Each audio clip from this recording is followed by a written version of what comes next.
नमस्ते दोस्तों, आप सभी को नवरात्रि की शुभकामनाएं। अब हम अपना 11वां एपिसोड रिकॉर्ड करने जा रहे हैं। तो जो इनिशियल बेसिक्स थे वो हमने कंप्लीट कर दिए। उसके बाद आज से हम योग के बारे में पढ़ेंगे। आगे आने वाले कुछ वीडियोस ऐसे होंगे जिसमें योगों के बारे में बात की जाएगी। जो कल हमने इससे पहले वाले वीडियो में हमने युति की बात की थी कि दो ग्रह जब आपस में मिलते हैं या एक जगह सिचुएटेड होते हैं तो कैसे परिणाम देते हैं। योग आगे बढ़ के एक एडवांस वर्जन है। मतलब किसी की कुंडली में अगर आपने किसी योग को देखा तो आप एक सर्टेन तरह की भविष्यवाणी कर सकते हैं ना, और उसके क्या नियम हैं, क्या उसमें लूप होल्स हैं, और उसकी जो डिटेलिंग होगी। आज से हम उन योगों के बारे में पढ़ना शुरू करें। जब हम योग कंप्लीट कर लेंगे तो उसके बाद हम दोषों की बात करेंगे। तो ये सब चीजें आगे जाके जब हम हाउ टू रीड कुंडली वाले लेवल पे पहुंचेंगे तो ये सब चीजें हमें पता होना चाहिए। किसी की कुंडली में कौन सा दोष है, कौन सा योग है। ठीक है, तो हम शुरू करते हैं योग। तो आज हम दो योगों के बारे में बात करेंगे। पहला योग होगा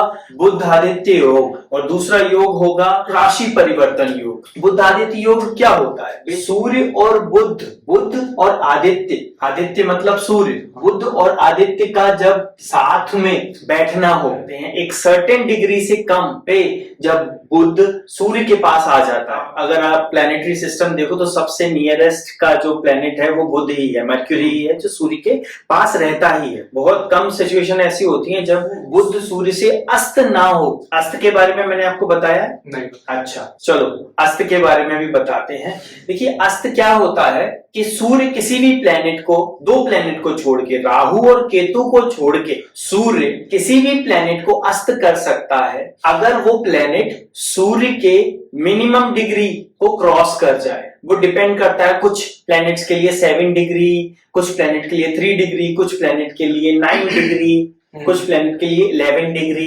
डिपेंड करता है कि किस डिग्री पे से कम पे आके वो प्लैनेट अस्त हो जाए। तो वो अस्त होता है। अस्त होते वक्त क्या होता है कि जो प्लैनेट अस्त हुआ है सूर्य के साथ मिलके, फिर उसकी सारी जिम्मेदारी सूर्य पे आ जाती है। हाँ, मतलब मैं इसे थोड़ा से सरल भाषा में समझाऊंगा। सारी जिम्मेदारी मतलब क्यों, मान लो बुध अस्त हो गया सूर्य से, तो इस केस में, अभी मैं बुधादित्य योग बताऊंगा, इस केस में बुधादित्य योग एक्टिव नहीं माना जाएगा, क्योंकि फिर वो तो आदित्य आदित्य रह गया। बुध का तो एग्जिस्टेंस ही नहीं रहा। एग्जिस्टेंस नहीं रहने का मतलब ये नहीं है कि वो अस्त है तो उसका जीरो इफेक्ट आए, लेकिन जो इफेक्ट आना चाहिए वो नहीं आएगा। वो उसका हर एक परिणाम, बुध का हर एक परिणाम सूर्य पे डिपेंड करेगा कि सूर्य की सिचुएशन कैसी है। अच्छा, ओके। तो जनरली जब भी हम अस्त प्लेनेट का कोई उपाय करते हैं, ध्यान से सुनिएगा, जब भी हम अस्त प्लेनेट का कोई उपाय करते हैं तो अस्त वो सूर्य से होता है, तो हमें उस प्लेनेट के उपाय के साथ साथ सूर्य के उपाय करने होते हैं। क्योंकि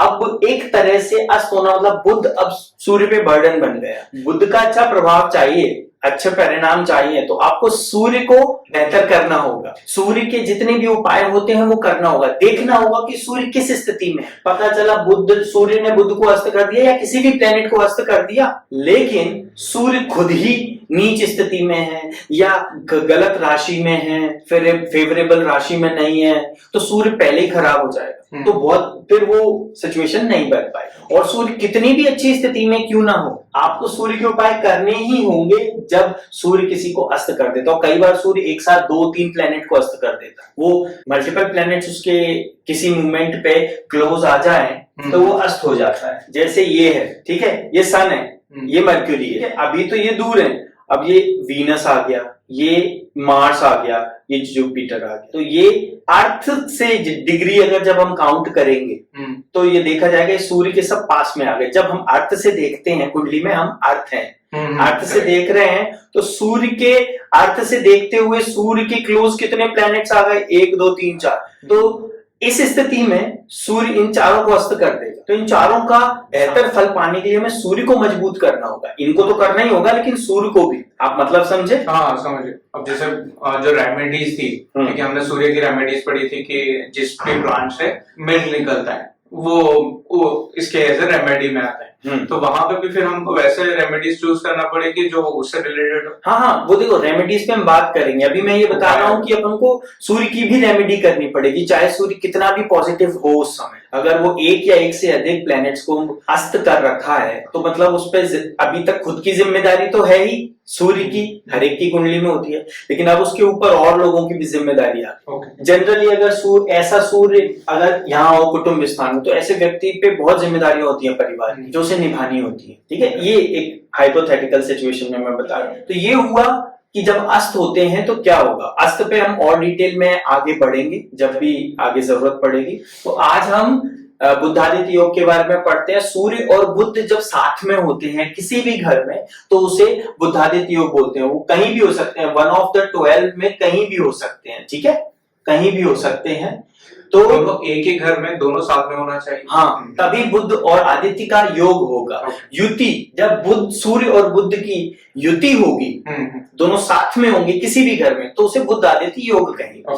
ठीक है, ये हो गया। अब बुधादित्य योग का सबसे पहला नियम है कि बुध अस्त नहीं होना चाहिए। अस्त होगा तो बुधादित्य योग बहुत कम हो जाएगा और नहीं माना जाएगा, वो फल नहीं मिलेगी। बुध नीच नहीं होना चाहिए, या सूर्य नीच नहीं होना चाहिए, या सूर्य शत्रु राशि में नहीं होना चाहिए, बुध शत्रु राशि में नहीं होना चाहिए, बुध की डिग्री बहुत कम नहीं होनी चाहिए। यस, ठीक है, सूर्य की डिग्री बहुत कम नहीं होनी चाहिए। कहने का मतलब है कि सूर्य और बुध दोनों स्ट्रांग होने चाहिए। मैंने आपको बताया था ना कि कोई भी प्लेनेट स्ट्रांग कब होता है, जब उसकी डिग्री वाइज कितना पावरफुल है, किस राशि में है वो उच्च का है, शत्रु राशि में है तो सही नहीं है, और मित्र की राशि में है तो वो अच्छा है। वो मैंने आपको समझाया था। तो ये दोनों सही राशि में होना चाहिए, हेल्दी होने चाहिए, सही राशि में, सही डिग्री पे, है ना। और किसी भी मेलेफिक प्लेनेट की इस पे दृष्टि नहीं पड़नी। मतलब कोई शत्रु, मान लो यहाँ पे केतु है, ठीक है, अब केतु की नवम दृष्टि यहाँ पड़ेगी। 1 2 3 4 5 6 7 ऐसे किया करो। केतु कहाँ देख रहा है, वो 7 हो गया, 8 और 9। अब जैसे केतु, मान लो केतु यहाँ नीच का है, जैसे केतु नीच का वृषभ राशि और मिथुन राशि में होता है, तो नीच के केतु की अगर दृष्टि लग्न पे पड़ रही होगी तो जो बुधादित्य योग, मान लो ये हेल्दी भी है, तो वो परिणाम फिर भी नहीं दे पाएंगे। तो हमको बुधादित्य योग को एक्टिव करने के लिए केतु के भी उपाय करने पड़े, तब जाके हम उसे एक्टिव कर पाए। तो ये शत्रु राशि में नहीं होना चाहिए, नीच राशि में नहीं होने चाहिए दोनों प्लैनेट, दोनों की डिग्री सही होनी चाहिए। और अगर ये लग्न में बन रहे, ये केंद्र स्थान में बन रहे हैं, केंद्र स्थान कौन से होते हैं, 1 4 7 और 10, ये केंद्र स्थान होते हैं। तो अगर बुधादित्य योग केंद्र स्थान में है तो बहुत अच्छा है। मतलब अगर मान के चल रहे हैं कि सब कुछ अच्छा है, सूर्य बुध में किसी की गलत दृष्टि भी नहीं है, सब कुछ हेल्दी है, उस सिचुएशन में भी बुधादित्य योग अगर लग्न में है, अल्टीमेट सबसे अच्छा लग्न में माना जाता है बुधादित्य योग। फिर आप बाकी के तीनों स्थानों में कहीं पे भी सेकंड नंबर पे माना जाता है, ये नंबर 1 पे माना जाता है, और इन 3 को सेकंड नंबर पे माना जाता है।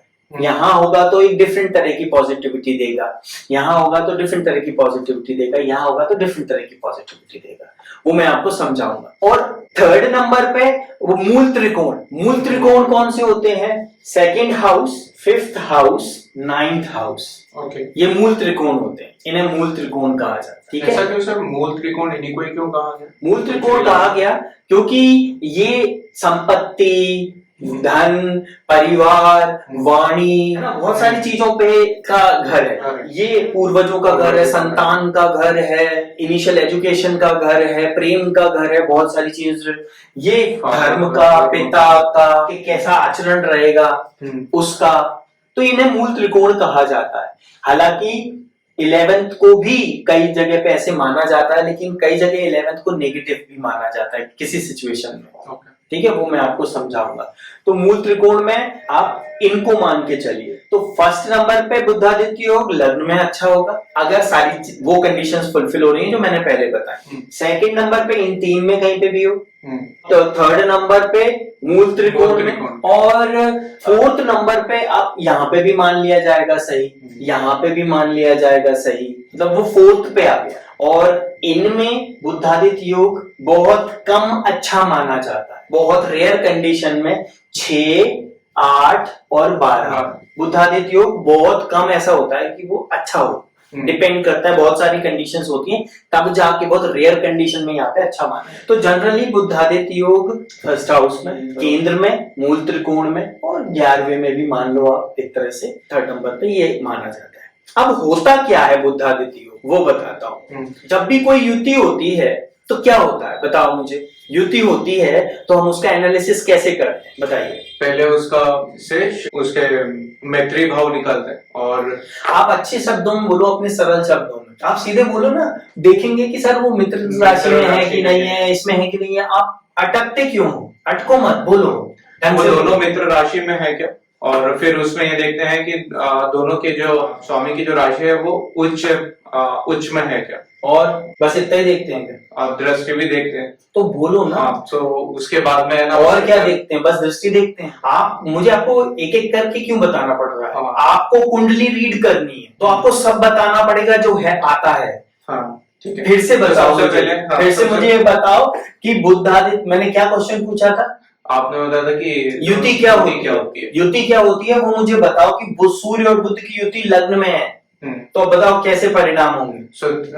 सूर्य और बुध दोनों मित्रीय भाव में, नहीं मित्री भाव में नहीं है, मित्र हैं, तो उनकी जो युति होगी वो अच्छी युति होगी। जो लग्न में हमारी राशि कौन सी है, उस मान के चलिए लग्न में राशि 7 मतलब तुला राशि, ठीक है। तुला राशि सूर्य में नीच की होती है, सूर्य नीच का होता है, सूर्य नीच का होता है तुला राशि के अंदर, तो वो वहां पे नेगेटिव इफेक्ट देगा। फिर उसके बाद में हम देखेंगे कि दूसरे जो हमारे ग्रह है उनकी दृष्टि उसके ऊपर कैसी पड़ रही है, और फिर वहां से फिर उसमें भी हम उनका मैत्री भाव मित्रता निकालेंगे कि किसकी क्या मित्रता है। और देखो एक बार फिर से सुन लो, इस बात को समझो।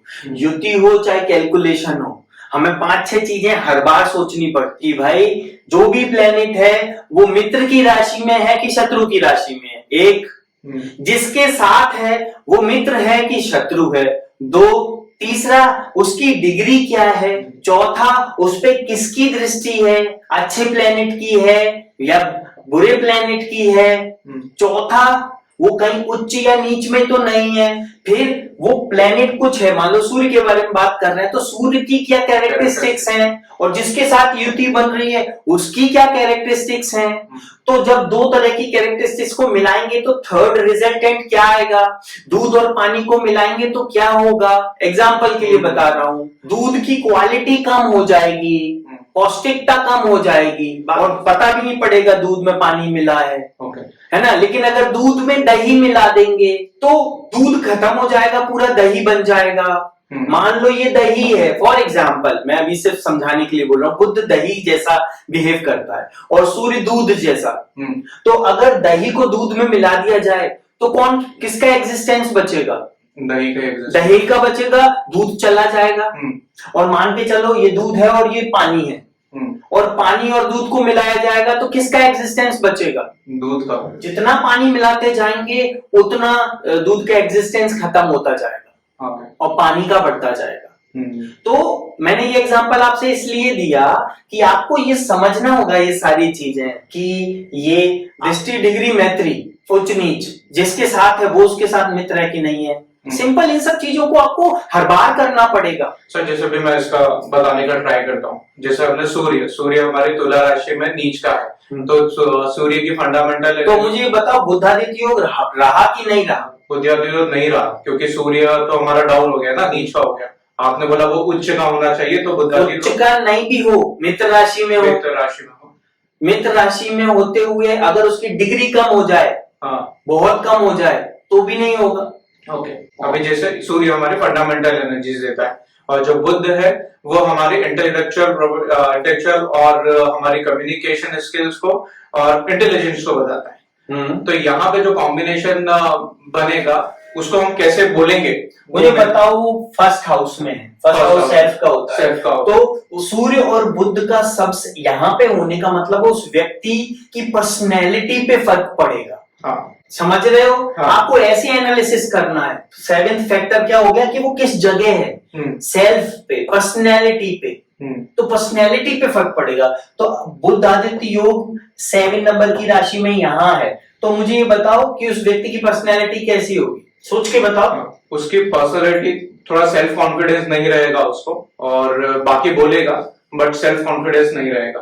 परफेक्ट, बहुत अच्छे से एनालिसिस किया। ऐसा ही करना है आपको, इसी चीज को ऐसे ही समझना है। सेल्फ कॉन्फिडेंस नहीं रहेगा क्योंकि नीचतम स्थिति में है, जो फंडामेंटल एनर्जी है, जो लीडरशिप है, वो नीचतम स्थिति में है। सूर्य क्या है? लीडरशिप है, करेक्ट, लीडर है, आत्मा है, फंडामेंटल एनर्जी है। और वो अगर नीचतम स्थिति में होगी तो वो बुद्ध के कारण बोलेगा तो सही, हो सकता है सही भी बोल रहा हो, बट उसे खुद की बोली हुई बात पे भरोसा नहीं हो। जो खुद पे भरोसा नहीं करते, अक्सर उनके साथ ऐसी सिचुएशन देखी जाती है कि सूर्य मेल्फिक हो, सन मेल्फिक हो, सन अच्छी स्थिति में ना हो। और सर जैसे तुला राशि वहां पे लग्न में बैठा, ठीक है, तो उसका भी कैरेक्टरिस्टिक का भी इफेक्ट पड़ेगा? बिल्कुल पड़ेगा।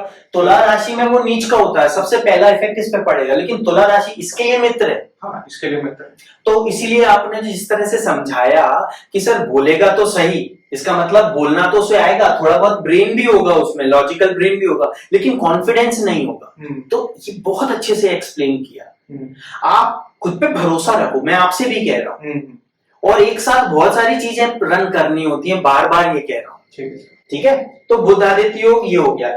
अब मान लो ये सूर्य और बुध यहाँ है और ये हैं इस राशि में, और मान के चलो यहाँ केतु है और यहाँ राहु है। अब बताओ, बुध कन्या राशि बुध में उच्च का होता है? नहीं, बुध कन्या राशि में उच्च का होता है। बुध कन्या राशि में उच्च का होता है, ओके। हाँ, यहाँ पे तो हमारा वो द्विजाति योग लगा हुआ है। कैसे लगा हुआ? क्योंकि सूर्य भी हमारा उच्च का है।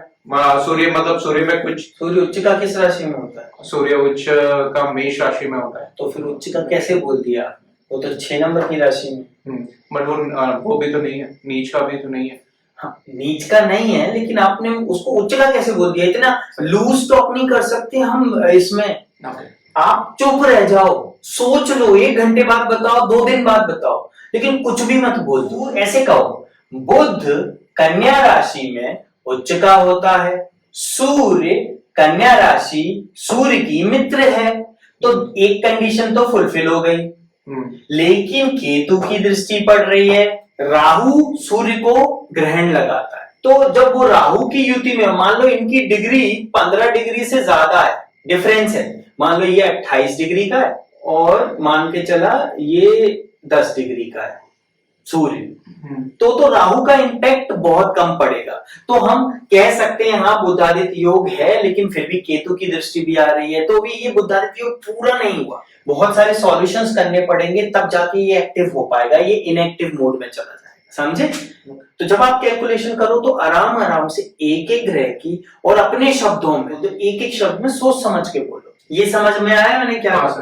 तो राहु के साथ होते हुए कंडीशनल हो गया, क्योंकि ये मित्र राशि में था, बुध उच्च का हो रहा है, ये दोनों भी मित्र हैं, ये कंडीशन हो गई कि हाँ भाई बुधादित्य योग है तो सही और सेकंड नंबर का है, क्योंकि वो केंद्र के इन 3 स्थानों में, लेकिन वो राहु के साथ है तो इसकी डिग्री देखेंगे।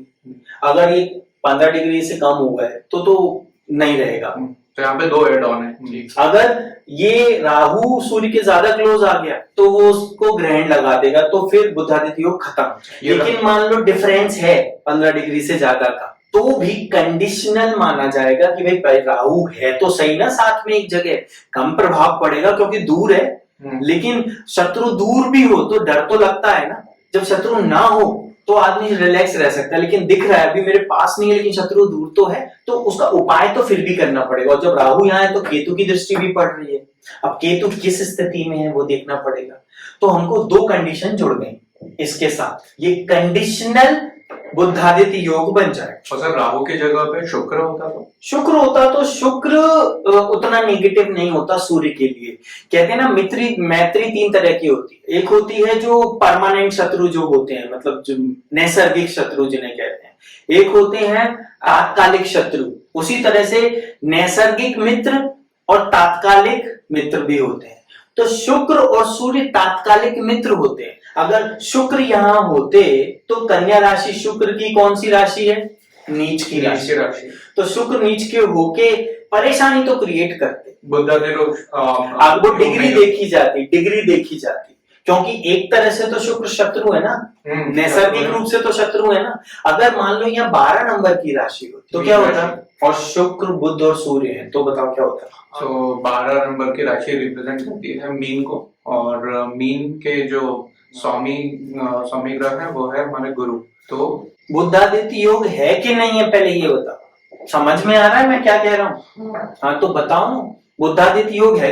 तुम इनिशियल कैलकुलेशन ही नहीं कर पा रहे, इतना क्यों सोच रहे हो। 12 नंबर की राशि बुध की मित्र है कि नहीं, नहीं है, नीच होते हैं उसमें, तो इतना सोच क्यों रहे थे।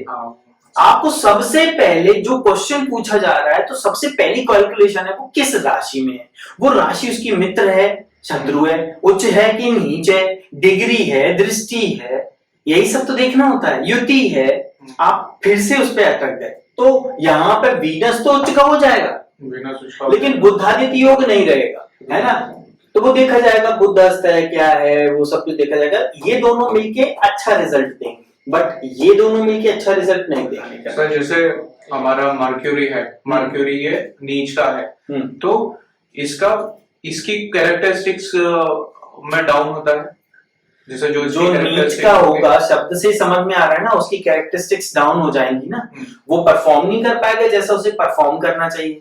जिस काम के लिए वो बना है, जो उसकी क्वालिटीज हैं, उनको सही से परफॉर्म नहीं कर पाएगा, क्योंकि वो नीच का है। वो उच्च का था तो सब बढ़िया चल रहा था, समझे। बुधादित्य योग, कोई क्वेश्चन है इसमें आपका।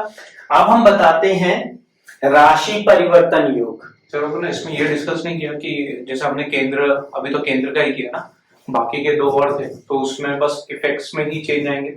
इफेक्ट में तो चेंज आते हैं भाई, हर एक जगह करके नहीं दिखाऊंगा मैं पैटर्न बताऊंगा, फॉर्मूला बताऊंगा। पैटर्न समझा जाता है, उसका फॉर्मूला डिजाइन करना होता है, ये नहीं कि सब एक्सपेरिमेंट करने लगो आप, समझ रहे हो ना। फॉर्मूला आइडेंटिफाई किया जाता है कि भाई काम कैसे करना है, और मैं अब आपको रिपीट नहीं करूंगा, अब आप क्वेश्चन करोगे तो ही आंसर दूंगा, और मैं अपनी क्लासेस कंप्लीट करूंगा।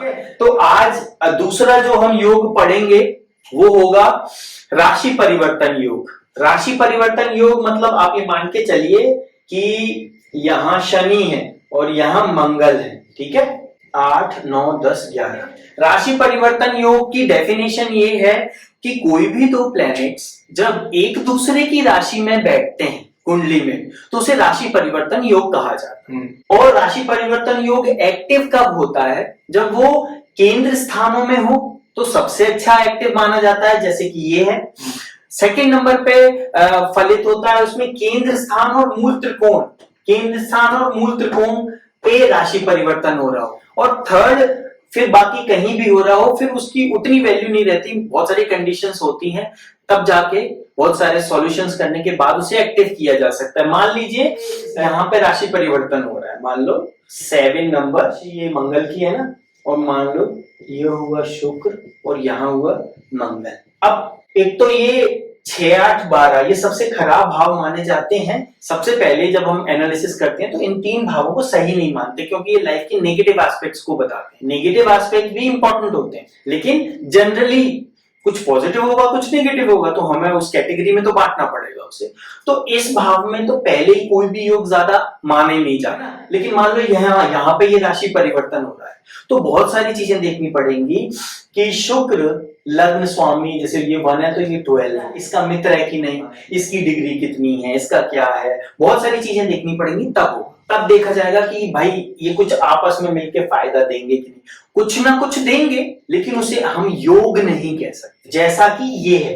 अब जैसे शनि है, शनि की राशि में मंगल है, मंगल की राशि में शनि है, और वो केंद्र में है। एक और योग होता है लग्न से केंद्र में, तो मान लो गुरु यहाँ है और बुध यहाँ है, ये नंबर 1 का पॉसिबिलिटी होगी। जब फिर केंद्र से केंद्र में कोई राशि परिवर्तन योग हो रहा है, ये दूसरी कैटेगरी हो जाएगी। फिर केंद्र से मूल त्रिकोण में कोई भी राशि परिवर्तन हो, ये 3 कैटेगरी होती है। बाकी सब बहुत कंडीशनल होता है, तो उसे ना मान के चलें कि नहीं होता है। राशि परिवर्तन योग तो मैंने बता दिया, अब फिर से हम एनालिसिस पे जाएंगे जो आपको सिखा चुका हूं। अब मुझे बताइए, इनका एनालिसिस करके बताइए आपको क्या समझ में आ रहा है, क्या फलित होगा इस व्यक्ति का, क्या रिजल्ट आना चाहिए। ठीक है, लग्न में सेक्स राशि मतलब कन्या है, तो क्या आप फिर से अटक गए। आप ये कहो ना, गुरु बुध की राशि में है, बुध गुरु की राशि में है, तो ये परिवर्तन योग, राशि परिवर्तन योग हो गया। ठीक है, ये मित्र आपस में हैं, नहीं भी होते तो भी राशि परिवर्तन योग फलित होता है। अब गुरु लग्न में होता है तो गुरु मतलब क्या होता है, उसकी कैरेक्टरिस्टिक्स, फिर उसको बुद्ध से कनेक्ट करो। और मतलब ये दो लोग हैं जो एक दूसरे के घर में बैठे हुए हैं, तो वो एक दूसरे का नुकसान नहीं करेंगे, इसीलिए वो योग है। ऊपर से वो ऐसे प्लेनेट है, ये ज्ञान का, धर्म का, ये बुद्धिमानी का, इंटेलिजेंसी का, तो क्या लाभ होगा। आप ये कैलकुलेट क्यों नहीं करते, आप सोचने क्यों लगते हो, आप कहाँ अटक रहे हो मुझे। मैं सर उसमें अटक जाता हूँ कि पहले किस चीज को रखो, तो वो तो गड़बड़ है ना, प्रायोरिटी। मैं बार बार तो वो प्रायोरिटी बता रहा हूँ आपको। युति समझाई थी ना, तो ये युति का छोटा पार्ट है भाई, कौन सा प्लेनेट किस राशि में है, वो राशि उसकी मित्र है कि नहीं है, और वो राशि का प्रभाव उस पर क्या पड़ेगा। मित्र राशि है तो वो किस तरह के मित्र की राशि में है। अब सारी चीजें एनालिसिस करो, आप उसको पढ़ो, समझो, प्लैनेट्स को, राशियों को समझो। मैं आपको बोलूं सीधे गुरु तुला राशि में क्या परिणाम देंगे, तो आपका बोलना शुरू हो जाना चाहिए, सर गुरु देवताओं के गुरु हैं, तुला राशि शुक्र की है, शुक्र राक्षसों के गुरु हैं, तो गुरु गुरु आपस में शत्रु हमेशा नहीं रहते, और ये होता है और ये होता है, ऐसे बोलना शुरू हो जाना चाहिए आपका। जब तक आपका वो नहीं होगा तब तक आप फलित नहीं कर पाओगे। तो राशि परिवर्तन योग की डेफिनेशन मैंने समझा दी। तो इस केस में क्या होगा, इस केस में गुरु जो है लग्न में है, मतलब ज्ञान, पर्सनैलिटी आपकी गुरु वाली होगी, आपके पास नॉलेज होगी, या आप कोई भी नॉलेज को बहुत जल्दी एब्जॉर्ब कर लोगे क्योंकि बुद्ध की राशि है यहाँ। इंटेलिजेंट होगी, ग्रास्पिंग पावर होगी, ऊपर से गुरु जैसी एक्सप्लेनेशन और वास्ट पॉसिबिलिटीज आपके पास होंगी। तो ऐसा व्यक्ति बहुत इंटेलिजेंट और बहुत उच्च पद पे पहुंचने की जिसके योग होते हैं, और हो सकता है कहीं प्रोफेसर हो, कोई साइंटिस्ट हो, कोई वो काम कर सके बड़ा। धार्मिक गुरु हो सकते हैं ऐसे जो बहुत अच्छा बोलते हो। ऐसा व्यक्ति, दृष्टि कहाँ पड़ रही है, गुरु की पंचम दृष्टि यहाँ पड़ रही है, धर्म स्थान पे, 7th पे पड़ रही है ना, और फिर धर्म स्थान पे। तो यहाँ पे बैठा राशि परिवर्तन योग ऐसे व्यक्ति को धर्म गुरु बनाने की तरफ पहुंचा सकता है, और नकली धर्म गुरु नहीं जो आजकल बहुत नाम आ रहे हैं, असली धर्म गुरु ऐसा व्यक्ति बन सकता है। इस योग के बहुत सारी चीजें मैटर करती हैं, लेकिन अपन ये मान के चले कि जनरली इस कंडीशन में ऐसा व्यक्ति बहुत इंटेलिजेंट, बहुत अच्छा वक्ता और लोगों को धर्म की तरफ प्रेरित करने वाला होता है। Intelligent, spokes person, knowledgeable and patient, visionary, और उसकी दृष्टि 2 धर्म के स्थानों पे पड़ रही है खुद लग्न में बैठ के, 1, 5 और 9। इसे क्या बोलते हैं, मूल त्रिकोण। ठीक है, तो ये राशि परिवर्तन होता है। तो ये तो मित्र थे, शत्रुओं में भी अगर राशि परिवर्तन होना, जैसे शनि मंगल का राशि परिवर्तन हो गया, शनि और मंगल शत्रु हैं। मंगल देवताओं के सेनापति हैं, शनि राक्षसों में आते हैं, है ना, तो उस हिसाब से देखा जाए दोनों शत्रु हैं। लेकिन अगर दोनों एक दूसरे की राशि में बैठे हैं, मान लो केंद्र में ही बैठे हैं, 8 में शनि और ये मंगल, तो सबसे पहली चीज शनि और मंगल एक दूसरे में शत्रु हैं। तो शनि क्या होते हैं, कर्मफलदाता। मंगल क्या होते हैं, सेनापति का काम है जो उसे टास्क दिया गया है उसे कल कंप्लीट करना बाय एनी कॉस्ट, तो वो सेनापति है। शनि बहुत सारे लोगों कि भाई तुमने अच्छा किया तुम्हें अच्छा मिलेगा, तुमने अच्छा नहीं किया तुम्हें अच्छा नहीं मिलेगा, वो कैलकुलेशंस और एक पैटर्न के हिसाब से चलते हैं, स्टैंडर्ड ऑपरेटिंग प्रोसीजर है शनि का। और मंगल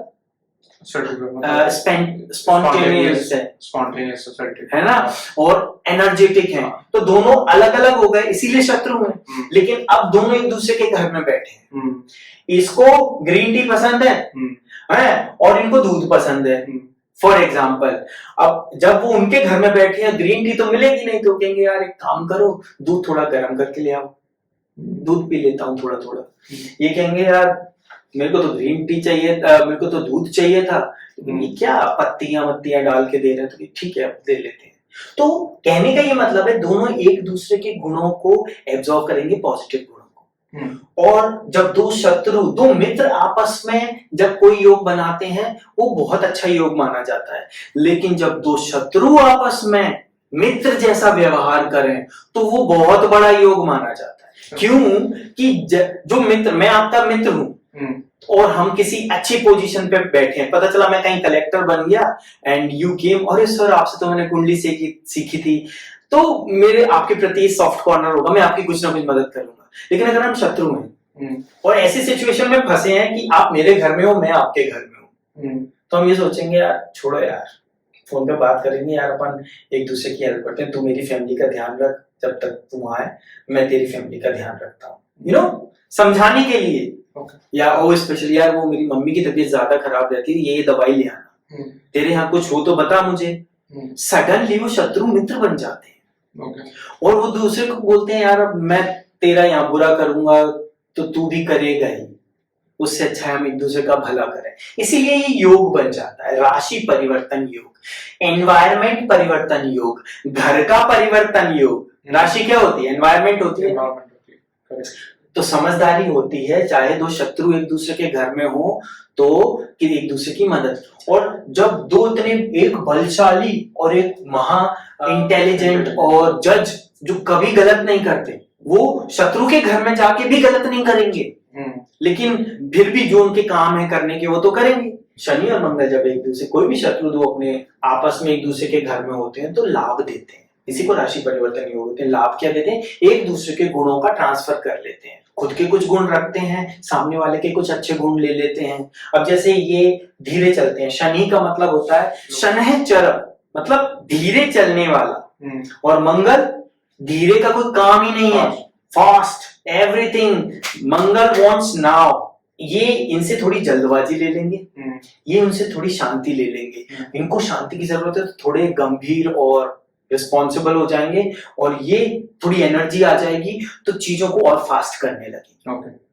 इस तरह से कोई भी दो प्लेनेट जो उनकी कैरेक्टरिस्टिक्स हैं वो कैरेक्टरिस्टिक्स एक्सचेंज करते हैं, और 99% पॉजिटिव कैरेक्टरिस्टिक्स एक्सचेंज करते हैं, इसीलिए इसको मैंने योग का नाम दिया है। अगर ये नेगेटिव कैरेक्टरिस्टिक्स एक्सचेंज करते तो ये दोष हो जाता।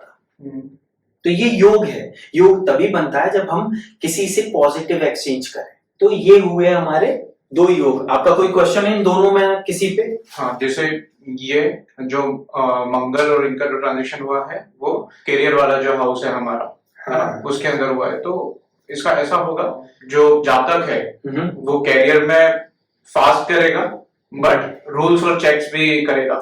Very good. और शनि में ये होगा कि जो पार्टनरशिप होगी उसको प्रॉपरली मेंटेन करके रखेगा, क्योंकि वो बिजनेस पार्टनर है, बिजनेस पार्टनर, लाइफ पार्टनर। मतलब वो शनि यहाँ होते तो क्या होते, लाइफ पार्टनर के साथ उदासीन रह रहे हैं, ठीक है चल रहा है, जब जरूरत पड़ी तो जो चीजें करनी है कर ली। क्योंकि एक्सचेंज है तो मंगल उन्हें वो ऊर्जा देगा। तो शनि के यहाँ होते हुए भी वो अपनी लाइफ पार्टनर के साथ बहुत इंजॉय करेंगी या करेंगे कि स्लो स्लो चलते हुए वो चलो यार अपन तो कहीं घूमने चलते हैं, बहुत दिन हो गए, सडनली फॉर अ चेंज, वो मंगल के प्रभाव के कारण चलो अपन तो आज आउट ऑफ इंडिया ही चलते हैं, छोड़ो अपन ये सब छोड़ते हैं। तो ये सब चीजें कब होती है? जब ऐसे राशि परिवर्तन हो। तो जो स्लो चलने वाला प्लैनेट है, जो एक एक कदम चलने वाला प्लैनेट है, उसको मंगल की ऊर्जा मिल जाएगी, और जो बहुत तेज चलने वाला प्लैनेट है, जल्दबाजी में गलती करने वाला प्लैनेट है, हो जाती है, दोनों का कॉम्बिनेशन हो जाएगा ना। हाँ, पॉजिटिव, तो उसको उसकी शांति मिलेगी। जब जो बहुत तेजी से काम करने वाला है ना, उससे गलतियां हो जाती हैं। हाँ, ओके। मतलब आप ये मान के चलो, ये वीरेंद्र सहवाग है और ये MS धोनी है। MS धोनी आखिरी तक ले जाते हैं गेम को। इस समय MS धोनी है इस योग में कि गेम को आखिरी तक ले जाएंगे, और फिर 24-24 रन भी बना देते हैं वो एक ओवर में मंगल के कारण।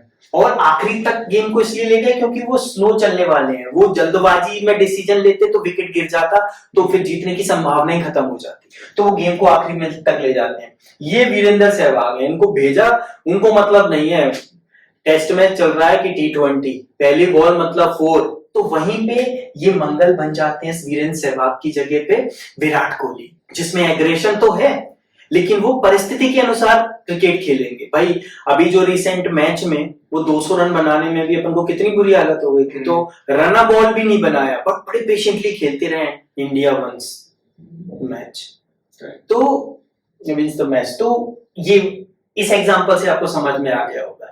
शनि और मंगल की इस युति में शनि राहुल द्रविड़ थे, लेकिन मंगल के साथ एक्सचेंज में वो MSD बन गए और ये सहवाग थे मंगल, तो एक्सचेंज में अपना कोहली बन गए। किंग कोहली बन गए। अंडरस्टैंड। अब समझे कि हम सही कॉम्बिनेशन में कहीं हो, एक दूसरे पे कहीं राशि परिवर्तन योग हो, तो आपकी पर्सनैलिटी कैसे बदल जाती। Got it. तो हमारा ये वीडियो आपको कैसा लगा ये हमें जरूर बताना। हम बहुत सरल भाषा में समझाने की कोशिश करते हैं ताकि आप तक ये डीप कॉन्सेप्ट पहुंच जाए और आप इसका लाभ उठा सकें। और अगर आप मेरे वीडियोस देख रहे हो ध्यान से, तो अपने क्वेश्चंस को हमें कमेंट करो, हम आंसर करेंगे। ओम नमः शिवाय।